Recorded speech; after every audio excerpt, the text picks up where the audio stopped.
Assalamualaikum warahmatullahi wabarakatuh. Bismillahirrahmanirrahim. Alhamdulillahirabbil alamin. Wassalatu wassalamu ala asyrafil anbiya wal mursalin sayyidina wa habibina wa syafi'ina wa maulana Muhammad. Rabbi shrah li sadri wa yassir li amri wa hlul 'uqdatam min lisani yafqahu qawli. Rabbi yassir wa la tu'assir. Rabbi tamim bi khair. Subhanaka la ilma lana illa ma 'allamtana innaka antal alimul hakim. Wa bis sanadil muttasil ila imamil muallif rahimahullahu taala wa adama nafa'a bi ulumihi fid dharain amin. Qala Allah fi kitabihil mubin wa huwa asdaqul qailin. A'udzu billahi minasyaitonir rajim. Bismillahirrahmanirrahim. Subhanalladzi asra bi'abdihi lailan minal masjidil haram ilal masjidil aqsa alladzi barakna haulahu linuriyahu min ayatina innahu huwas samiul basir.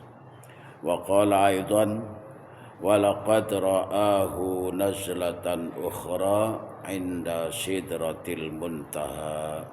Shadaqallahul azim. Wa balagha rasuluhun nabiyul habibul karim wa nahnu ala dhalika minasyahidin wa syakirin walhamdulillahi rabbil alamin. Jamaah kajian subuh Masjid Nurul Amal yang senantiasa dirahmati Allah Subhanahu wa taala. Pagi ini kita akan meninjau ulang tentang sirah atau pembelajaran Isra Mi'raj yang pernah terjadi 500 tahun yang silam pada baginda Nabi Muhammad sallallahu alaihi wasallam. Kita lihat surah Al-Isra ayat pertama. A'udzu billahi minasyaitonir rajim. Subhanalladzi asra bi'abdihi. Kita cermati ini. Maha suci Allah yang telah memperjalankan hambanya. Apa yang harus kita cermati di sini? Allah telah memperjalankan hambanya berarti Nabi Muhammad sallallahu alaihi wasallam ada pembimbingnya. Ada pembimbing, baik pembimbing jasmani maupun pembimbing rohani.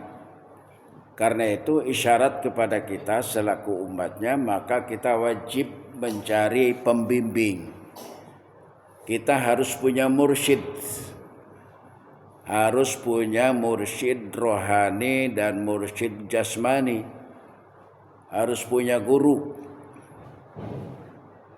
Kalau tidak ada yang membimbing, tidak ada guru, nggak bisa. Ini isyarat dari Rasulullah. Di dalam ayat Allah Subhanahu wa taala asra bi'abdihi, telah memperjalankan hambanya, berarti ada pembimbingnya. Nabi Muhammad sallallahu alaihi wasallam memperjalankan perintah Isra Mi'raj, ada pembimbing, maka hukumnya wajib ada mursyid yang dapat menyelamatkan kita fid dunya wal akhirah. Yang kedua yang harus kita cermati, secara fisik perjalanan dari Makkatul Mukarramah ke Masjidil Aqsa itu jarak tempuhnya 1239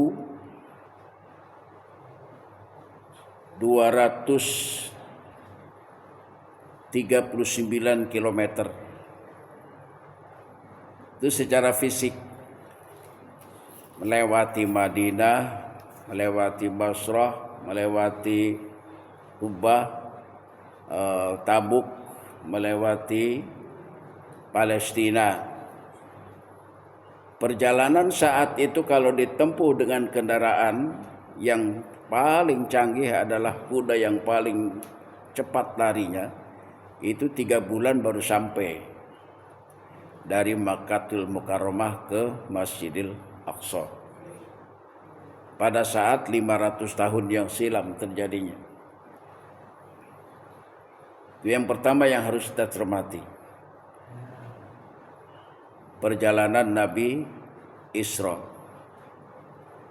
Kemudian yang harus kita cermati, ada kalimat dalam sejarah itu buraq. Buraq itu dari kata barqun. Barqun itu kilat. Artinya kecepatan kendaraan yang dikendarai Nabi pada saat Isra Mi'raj itu secepat kilat. Sehingga jarak tempuh yang 1293 km itu hanya ditempuh sepertiga malam. Itu yang harus kita cermati.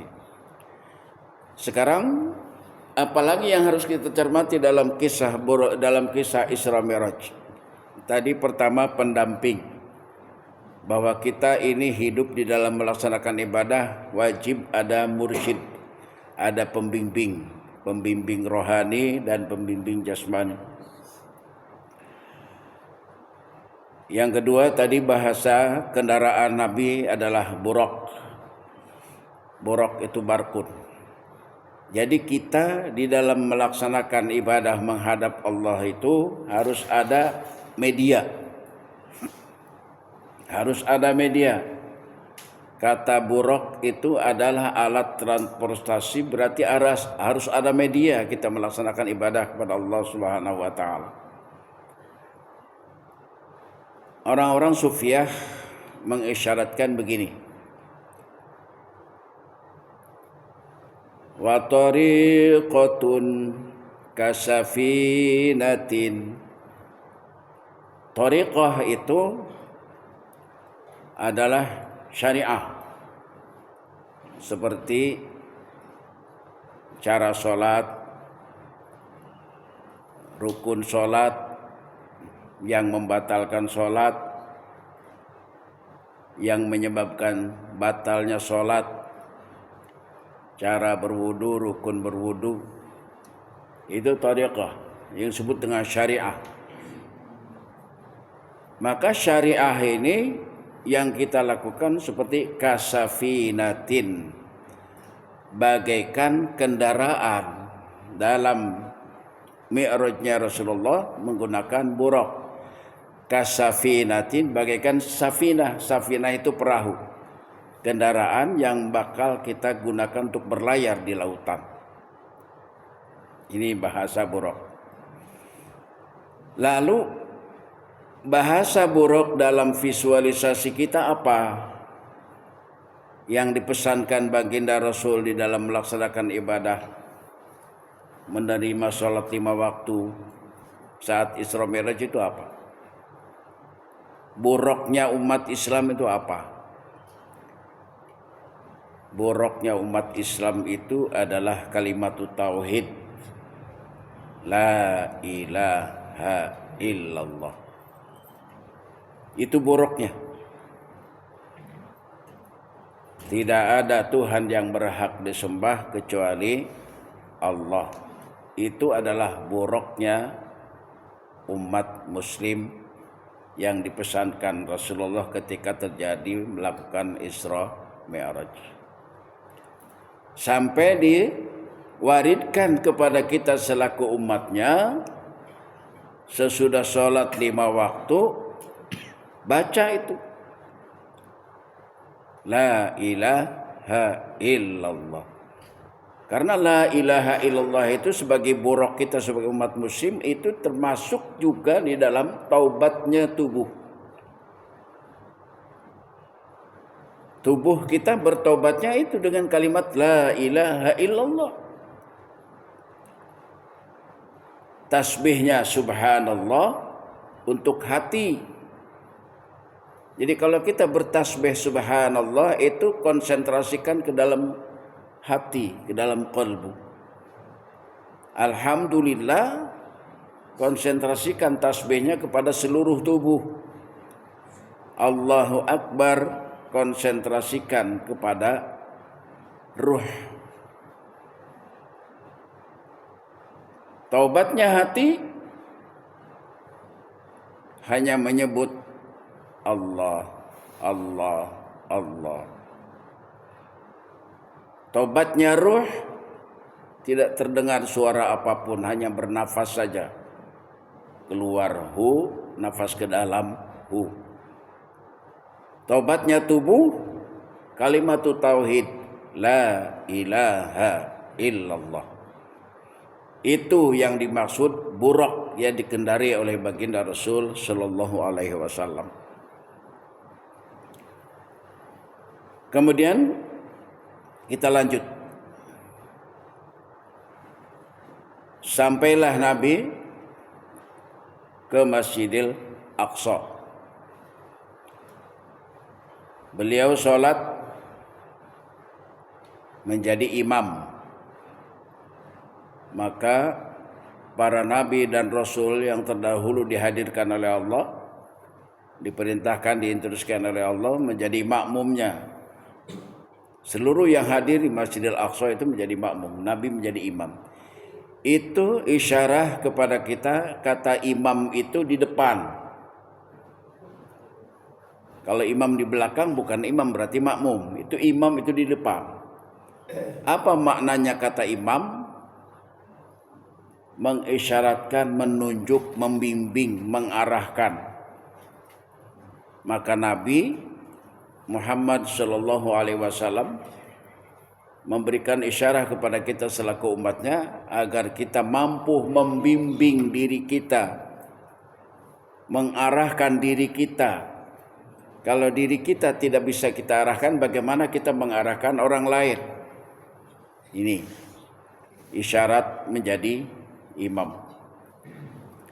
Masuk ke dalam ayat tentang Mi'raj.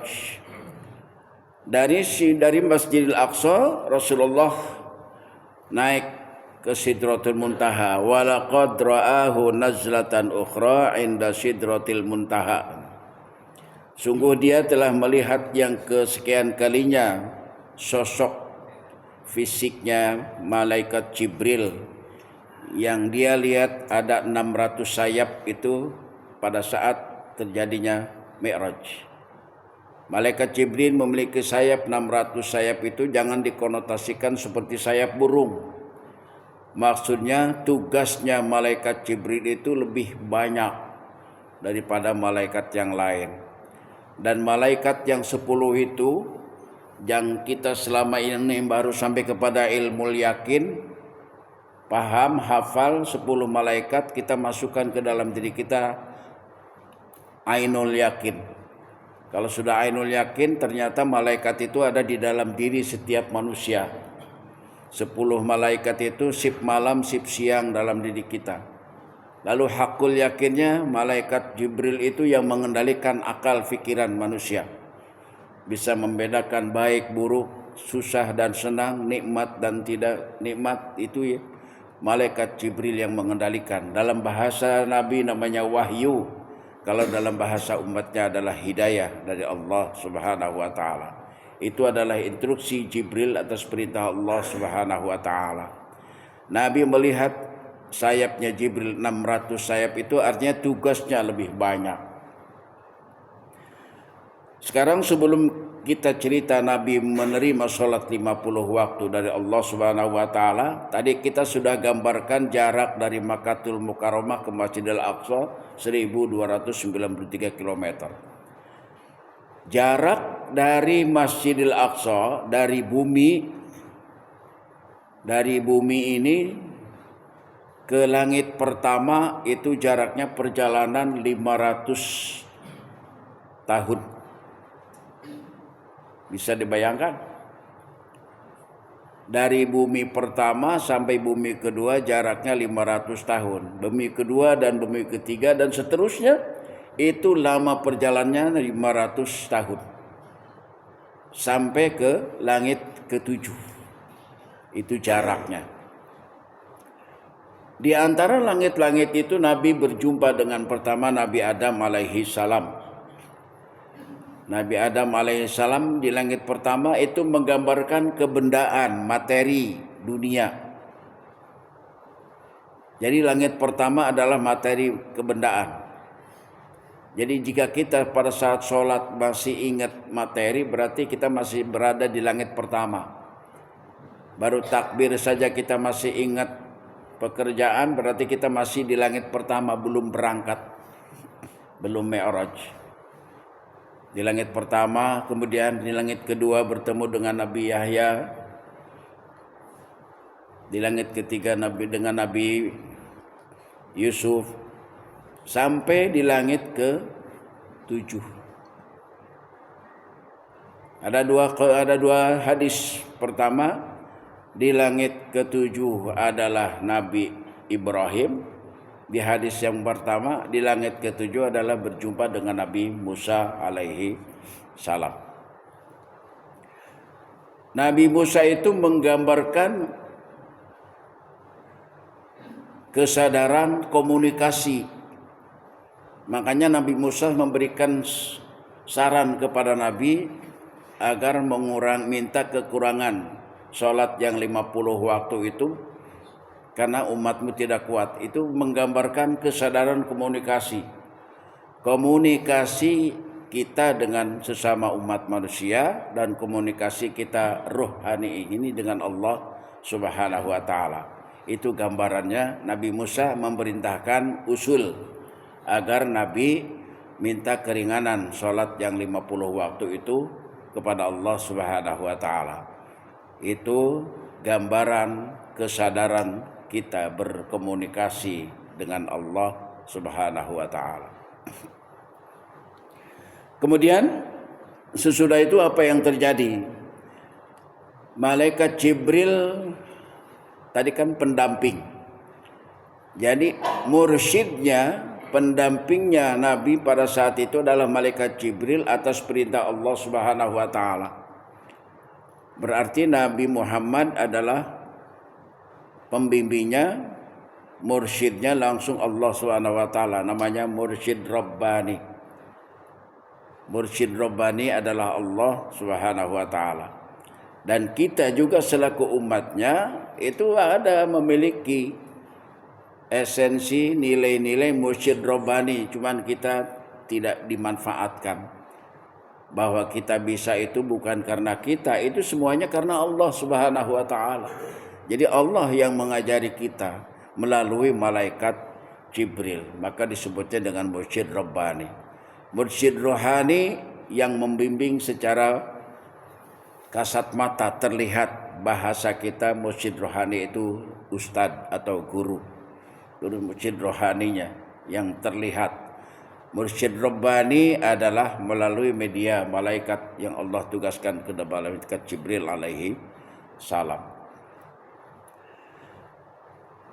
Kita lihat kisahnya begini awalnya. Kita kembali ke bawah lagi. Malaikat Jibril pergi ke dalam surga, masuk ke dalam surga. Melihat hewan-hewan di dalam surga itu, ternyata di dalam surga itu ada taman safari. Ada taman safari hayawan. Malaikat Jibril melihat ada seekor buruk kurus kecil. Yang lain, buruk-buruk yang lain itu di dalam surga ceria, senang, bercanda gurau sesuai dengan bahasa mereka. Tapi malaikat Jibril melihat ada buruk kurus di pojok murung, tidak ceria. Dihampirilah oleh malaikat Jibril. Wahai buruk, kenapa kamu tidak ceria seperti kawan-kawanmu itu? Buruk itu menjawab, ya Jibril, saya ini lagi galau. Galau kenapa? Saya lagi mikir, lagi ingat kepada siapa? Ingat kepada yang namanya Muhammad. Saya ingin jumpa dengan Muhammad, kata buruk. Oh, jadi kamu rindu dengan sosok yang namanya Muhammad, ingin jumpa? Betul. Karena itu saya jadi merana, galau, tidak mau ceria dengan kawan-kawan saya. Kata Jibril, kebetulan saya datang ke sini mau mengajak salah satu buruk ini untuk menjadi kendaraannya Muhammad. Kata buruk yang kurus tadi, saya mau. Saya ingin jumpa dengan yang namanya Muhammad. Diajaklah Jibril, buruk itu oleh Jibril. Singkat cerita sampai di hadapan Nabi Muhammad SAW. Wahai buruk, inilah yang kau rindukan. Nabi Muhammad SAW, Nabi akhir zaman, Nabi pemimpin para Nabi dan Rasul. Tapi buruk kelihatannya tidak senang. Tadinya rindu, tapi begitu jumpa dengan Nabi bertingkah. Rupanya ada yang mau disampaikan kepada Nabi tapi malu. Sehingga bahasa kita malu-malu kucing, jadi salah tingkah. Kata Jibril, wahai buruk, kenapa kamu salah tingkah di depan Nabi Muhammad SAW? Ya Jibril, saya malu mau menyampaikan pesan kepada beliau. Apa pesannya? Saya pesan kepada Nabi, pada saat nanti mengendarai saya, naik ke punggung saya, sebelumnya janji dulu dengan saya, kata buruk. Kata Nabi, apa janjinya? Saya minta janji engkau nanti pada saat kamu ke surga naik saya saja. Kata Nabi, baik, bisa dipahami.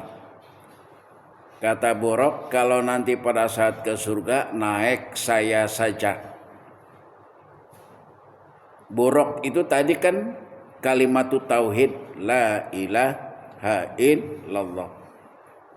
Jadi buruk itu juga diinstruksikan oleh Allah Subhanahu wa taala kepada Nabi, pada saat nanti kamu ke surga naik saya saja. Artinya umat muslimin, umat Rasulullah itu kunci masuk ke dalam surga adalah kalimat tauhid, sehingga dideskrip oleh para ulama, miftahul jannah la ilaha illallah. Kuncinya masuk surga itu adalah kalimat la ilaha illallah. Jadi kata buruk itu adalah kalimat tauhid, kendaraan umat muslimin, umat Rasulullah SAW. Kenapa? Karena di dalam kalimat tauhid itu terhimpun sifat Allah. Sifat Allah itu tidak terhingga, tapi dideskrip oleh para ulama, referensi daripada baginda Rasulullah SAW ada 20 minimal yang harus dipahami. Itu terhimpun di dalam kalimat tauhid la ilaha illallah. Dalam kata la sifat nafsiyah wujud, dalam kata ilaha sifat salbiyah ada 5, qidam, baqa, mukhalafatul hadisi, nafsi, wahdaniyat. Dalam kata ilah sifat ma'ani, sifat yang nyata, sifat yang zahir di dalam diri kita, qudrah, iradah, ilmu, hayat, sama, basor, kalam.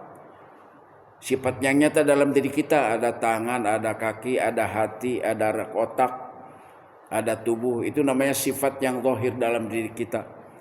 Dalam kata Allah itu ada sifat maknawiyah, sifat yang ruhnya, nyawanya yang dikirim Allah ke dalam diri kita. Qadirun, muridun, alimun, hayun, samiun, basirun, mutakalimun. Itulah sebabnya ini menjadi buruknya umat Islam kalimat tauhid. Rutinkan ini membaca, wiridkan ini membaca kalimat tauhid la ilaha illallah. Lalu kata buruk, ya Rasulullah, kalau engkau sudah janji kepada aku bahwa nanti kamu masuk surga hanya naik aku, berarti kita masuk surga yang hafal, yang menguasai, yang paham tentang kalimat tauhid la ilaha illallah. Yang kedua kata buruk, ketika kamu mau naik ke dalam punggungku, ke atas punggungku, maka sebelumnya tanganmu itu pukulkan dulu ke dalam punggung saya, kata buruk. Ini bahasa sandi. Apa yang terjadi? Begitu ditempelkan itu tangan Rasulullah ke pundaknya buruk, Buruk yang kurus pendek tadi secara singkat dirubah oleh Allah menjadi tinggi, besar dan gemuk. Ya. Apa bahasa sandinya? Tinggi, besar, gemuk. Hanya sesaat saja ditempelkan tangan Rasulullah ke pundak buruk itu menjadi tinggi, besar dan gemuk. Ini bahasa sandi. Ternyata di tangan baginda Rasul kalimatut tauhid itu dari zaman Nabi Adam kendaraannya sama. Nabi Adam kendaraannya sama, la ilaha illallah buruknya. Nabi Nuh sama kendaraannya, la ilaha illallah. Semua nabi-nabi dan rasul itu kendaraannya sama, buruknya sama, la ilaha illallah. Pada saat Nabi Adam gemuk buruknya, Nabi Nuh bergemuk buruknya. Tapi pada saat Nabi Isa, pada zaman Nabi Isa kurus. Karena sudah sedikit yang membaca kalimat la ilaha illallah. Jadi kalau kita pengen mengendarai buruk yang gemuk, maka perbanyaklah membaca la ilaha illallah.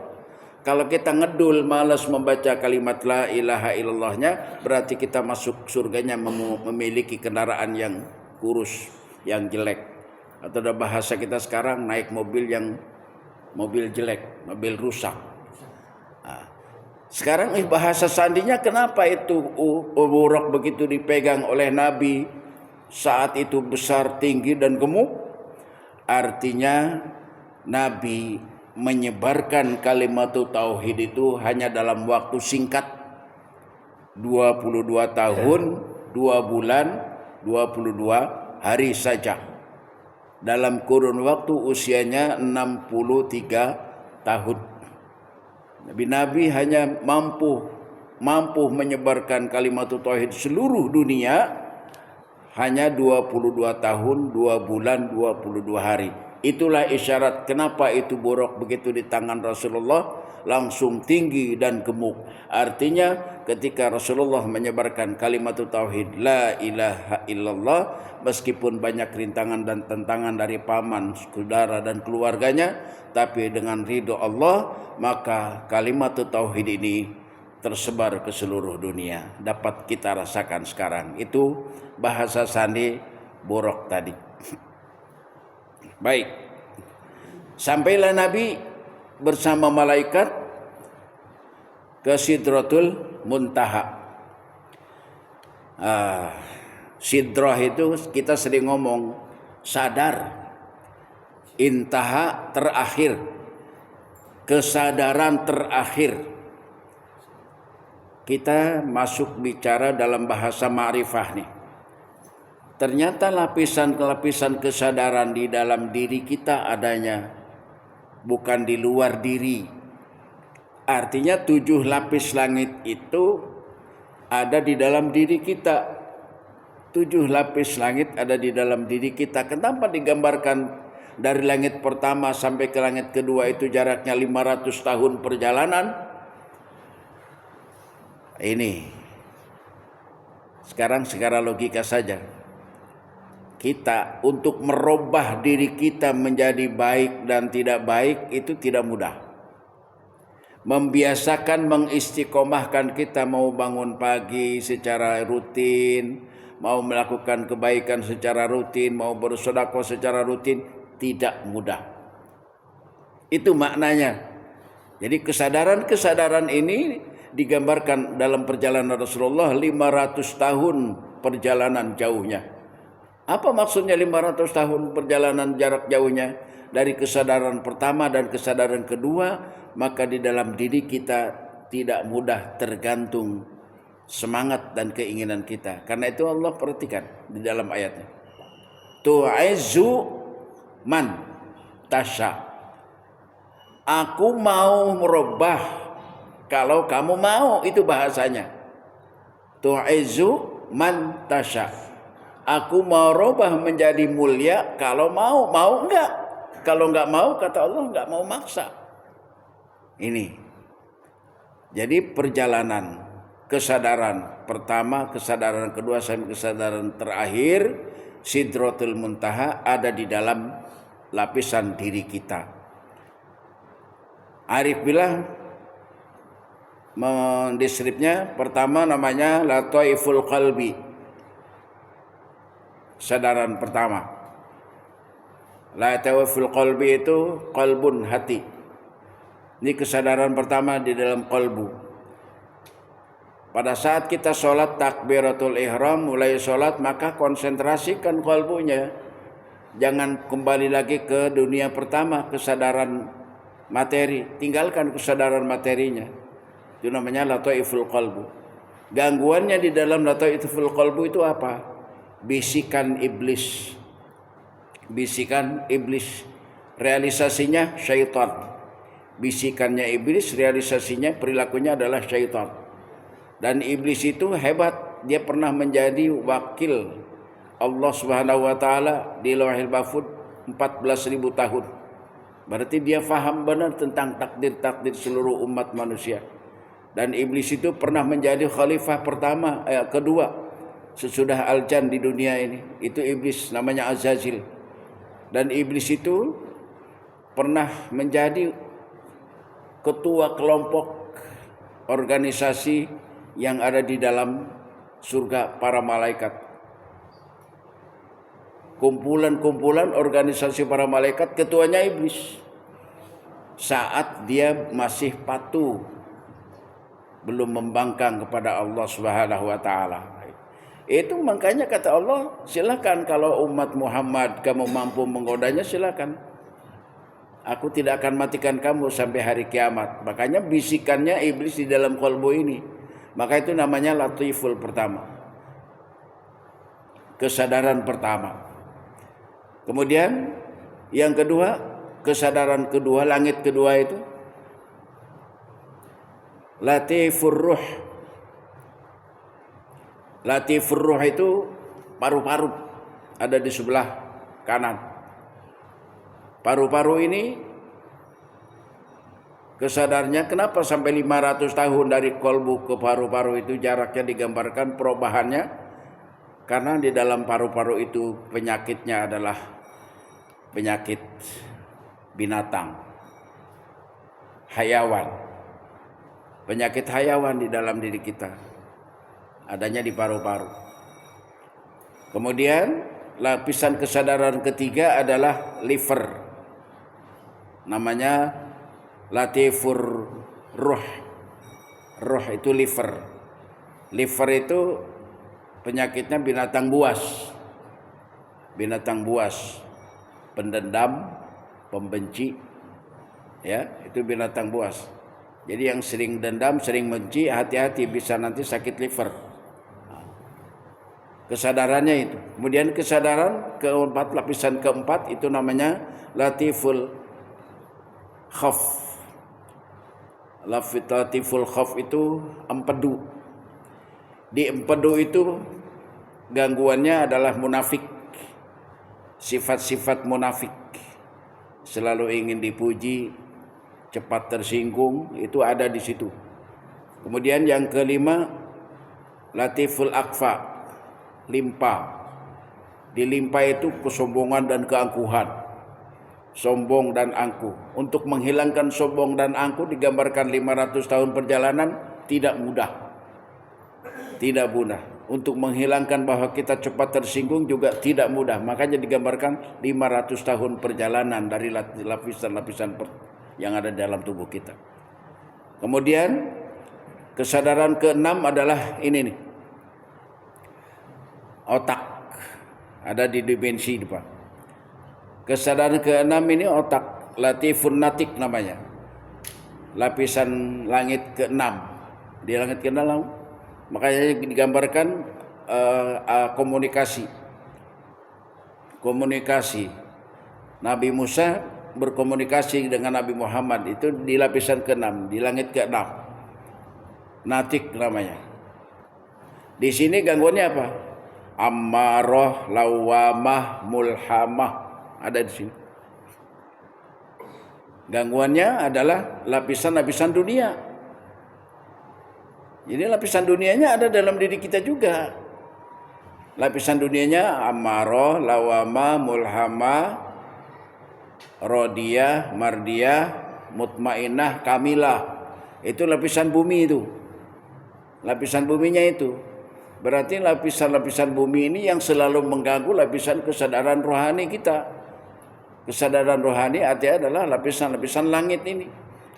Maka yang keenam itu adalah otak, natifun natik namanya. Dan yang terakhir, kesadaran terakhir adalah Sidratul Muntaha, latiful jasad, seluruh tubuh ini. Nah, ketika sampai di latiful jasad, kesadaran terakhir Sidratul Muntaha, apa kata gurunya? Apa kata pendampingnya? Kata Jibril, ya Muhammad, sampai sini saja ya. Saya mengantarkan engkau sampai Sidratul Muntaha. Ketika dari Sidratul Muntaha mau ketemu Allah di Lauhil Mahfuz, kamu sendiri saja. Apa maknanya? Ketika sholat tidak bisa dipengaruhi oleh siapapun. Yuk coba kita ketika mulai takbir, apa minta tolong dulu kepada yang lain? Enggak. Itu sudah konsentrasi diri kita sendiri karena kita mau berhadapan dengan Allah Subhanahu wa ta'ala. Enggak ada lagi tolongin saya mau sholat, enggak ada lagi. Perhatikan, saya mau sholat, enggak ada lagi kayak gitu. Itu makna yang dipesankan oleh Nabi ketika Mi'raj. Kata Jibril, ya Muhammad, aku tidak bisa ikut ya dengan engkau ke Lauhil Mahfuz berjumpa dengan Allah. Artinya dalam sholat kita sudah konsentrasi sendiri. Ketika kita meninggal juga ruh kita berpisah ini juga sendiri. Nggak ngajak istri, nggak ngajak saudara, nggak ngajak mertua, nggak ngajak menantu, nggak ngajak guru. Itu maknanya. Jadi ketika kita sholat konsentrasi. Karena itu bagaimana caranya kita sendiri menghadap Allah dengan selamat? Maka kita harus kenal Allah sebelum mati. Lagi hidup ini kita harus kenal Allah Subhanahu wa ta'ala. Melalui siapa? Itu tadi pembimbing. Melalui mursyid yang mengenalkan kepada kita tentang Allah Subhanahu wa ta'ala. Kalau sudah kenal kita dengan Allah, maka ketika kita sholat, itulah isyarat. Kata malaikat Jibril, saya nggak bisa ikut ya, kamu sendiri saja. Artinya ketika kita sholat, tidak bisa dipengaruhi lagi orang-orang lain, oleh esensi-esensi lain. Ruh kita berhadapan dengan Allah Subhanahu wa ta'ala. Itu makna yang tersirat di dalam kisah Isra Mi'raj, surah Al-Isra dalam perjalanan daratnya, kemudian surah apa ini? Surah An-Najm ayat 13-14 ini kisah tentang Mi'raj, naiknya Nabi Muhammad sallallahu alaihi wasallam. Mudah-mudahan kita semua mendapatkan hidayah taufik Allah Subhanahu wa ta'ala agar kita mampu memahami tentang kisah Isra dan Mi'raj Nabi Muhammad sallallahu alaihi wasallam. Jadi ini yang dimaksud dengan membaca Al-Quran. Jadi surat dari Allah ini kita harus pahami. Jangan hanya sekedar kisah tentang Isra Mi'raj itu perjalanannya Nabi, lalu kita tidak paham sandi-sandi yang disampaikan Allah kepada kita melalui baginda Rasul sallallahu alaihi wasallam. Jadi ternyata sandinya yang pertama, kita wajib memiliki mursyid. Mursyid itu guru. Kita wajib punya guru yang membimbing kita, mengenalkan diri kita tentang keberadaan Allah Subhanahu wa ta'ala, dan mengenalkan kita tentang eksistensi Nabi Muhammad sallallahu alaihi wasallam. Jadi kita harus kenal Nabi secara fisik, kenal Nabi secara barzakhi, secara ruh. secara fisik Nabi Muhammad Shallallahu Alaihi Wasallam. Kita lihat Nabi pertama siapa? Nabi Adam alaihi salam. Nabi Adam alaihi salam punya keturunan banyak sampailah kepada Nabi yang menjadi Nabi, namanya Nabi Nuh. Nabi Nuh alaihi salam. Nabi Nuh alaihi salam yang dakwahnya sampai 900 tahun, tapi yang ikut cuma 40 orang. Ya, jadi kalau kita lagi jadi misalnya ngaji, lagi jadi guru, jangan minder kalau muridnya cuma satu, cuma dua, nggak apa-apa. Lah Nabi Nuh 900 tahun, yang ikut cuma 40 orang. Bahkan istrinya aja nggak mau ngikut, nggak mau mendukung. Anaknya si Kanan aja nggak mau. Itu keluarganya, bisa dibayangkan gitu. Saya punya guru di Banten itu, guru Al-Quran tuh Bagus Syahabuddin Ma'mun itu. Pertama dia ngajar murid cuma dua orang. Itu pun dari keponakannya, terus sampai 3 tahun berjalan. 3 tahun baru nambah 2 orang lagi, berempat. Bayangkan, berjalan lagi sampai 10 tahun nambah 6 orang. 10 tahun. Kalau kita kan ngambeknya ya. Ngambeknya kita. Makanya tadi jaraknya dari kesadaran pertama sampai kesadaran kedua sampai 500 tahun. Nabi Nuh punya anak 4 orang. Kanan itu tadi yang tidak mau ikut kepada ayahnya. Begitu banjir, kata ayahnya, "Ya bunayya irkam ma'ana." Wahai anakku, naiklah ke perahu bapak ini. Perahunya apa? Apa ya perahunya? La ilaha illallah tadi. Naiklah ke perahu bapak ini. Enggak mau dia percaya dengan kalimat la ilaha illallah itu. Dia bilang apa? Sa'awi ilal jabali ya'simuni minal ma'.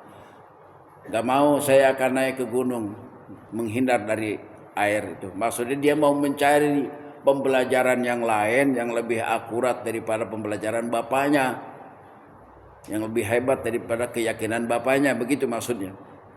Kanan. Kemudian yang kedua namanya Yasfi. Yasfi ini pendek-pendek, sedang-sedang lah, pendek, pesek. Nah kita tuh dari dia tuh, ya orang-orang Asia Tenggara kita nih, termasuk daratan Cina itu dari keturunannya Yasfi. Yasfi dari anaknya Nabi Nuh yang pendek-pendek, pesek-pesek. Nah kita ini. Kemudian yang ketiga namanya Ham. Ham itu tinggi, besar, hitam. Makanya dia larinya ke Afrika. Nah, di Afrika itu saudara-saudara kita yang di Afrika, muslim-muslim di Afrika, tinggi, hitam. Kalau kita umroh haji ketemu dia, waduh, luar biasa tingginya itu. Tapi dia baik-baik. Ya kalau yang muslim itu ya. Itu dari kelompok dari anak Nabi Nuh namanya Ham. Kemudian yang keempat namanya Syam. Syam ini tinggi, ganteng, putih. Tinggi, ganteng, putih. Maka ini yang menurunkan Habib. Jadi kita jangan cemburu sama Habib yang hidungnya mancung putih ya. Karena memang sudah ditakdirkannya begitu. Jadi dari keturunan Syam. Syam ini punya anak, punya keturunan. Punya keturunan banyak, bla bla bla bla ke bawah. Maka yang menjadi nabi adalah Nabi Ibrahim alaihissalam. Nabi Ibrahim alaihissalam itu dari Syam, dari bapaknya yang bernama, dari uyutnya lah, dari uyutnya namanya Syam. Namanya Syam itu nama. Nah Ibrahim ini punya istri Siti Sarah, lama nggak punya anak. Nikah lagi dengan budaknya yang namanya Siti Hajar. Nabi Ibrahim ini anaknya anak Syam ini dia ke Irak, Babilonia. Ke Irak, Babilonia. Berarti Nabi Ibrahim dari Irak. Punya istri orang Palestina namanya Siti Hajar. Siti Hajar itu tadinya budaknya dia. dinikah karena dia tidak punya anak dengan anak yang istri yang pertama, dia nikah lagi dengan Siti Hajar atas izin istrinya. Siti Hajar ini dari Palestina, ternyata sesudah dia punya anak, Siti Saroh juga punya anak juga kan akhirnya. Nah, yang kita kan ketika Siti Hajar punya dengan Nabi Ibrahim nikah, punya anak namanya Ismail. Nabi Ismail. Nabi Ismail ini punya anak namanya Haidar. Ya. Nabi Ismail punya anak namanya Haidar. Haidar berkeluarga lagi punya anak namanya Adnan. Adnan berkeluarga lagi punya anak namanya Hashim. Hashim punya anak lagi namanya Abdul Muttalib. Abdul Muttalib punya anak lagi namanya Abdullah. Abdullah nikah dengan Sayyidatu Aminah, punya anak lagi namanya Nabi Muhammad sallallahu alaihi wasallam. Nah, itu kita harus kenal secara fisik siapa yang membimbing kita, yang mursyid. Ya, mursyid artinya yang guru yang membimbing kita mengenalkan Nabi Muhammad secara fisik. Kita harus kenal dulu. Sebab kita diperintahkan syahadat ketika sholat, asyhadu an la ilaha illallah wa asyhadu anna Muhammadan Rasulullah. Lalu kita kenalnya Nabi dari mana? Fotonya aja nggak punya. Siapa yang nyimpen foto Nabi? Nggak ada. Tapi kita wajib kenal dia. Bagaimana cara mengenalnya? Nah, mengenalnya melalui mursyid, melalui guru. Makanya kata Nabi, tuba liman ro'ani wa amanabi. Beruntung orang yang melihat aku, yang kenal aku, lalu beriman kepada aku. Nah kalau kita, bagaimana? Bagaimana kita bisa beriman sementara kita tidak kenal, tidak melihat, fotonya aja nggak punya. Maka yang kedua adalah tuba liman ro'a man ro'ani. Beruntung orang yang mengenal, orang yang sudah kenal Nabi Muhammad sallallahu alaihi wasallam. Yang kenal Nabi sahabat. Sahabat mengajarkan pembelajarannya kepada at-tabi'in, kepada para habaib, para alim ulama. Alim ulama mengajarkan kepada kita tentang keberadaan Nabi Muhammad sallallahu alaihi wasallam. Jadi kita kenalnya Nabi melalui mursyid. Begitu kita harus mengenal Nabi Muhammad secara fisik. Kita nanti pada waktu dan kesempatan yang akan datang kita akan bahas tentang bagaimana kita mengenal Nabi Muhammad secara ruh, secara barzakhi. Terima kasih. Semoga Allah memberikan rahmat, taufik dan hidayah kepada kita semua. Amin ya rabbal alamin. Asyhadu an la ilaha illa anta astaghfiruka wa atubu ilaik. In uridu lil islah ma istata'tu ma taufiqi illa billah. Wassalamualaikum warahmatullahi wabarakatuh.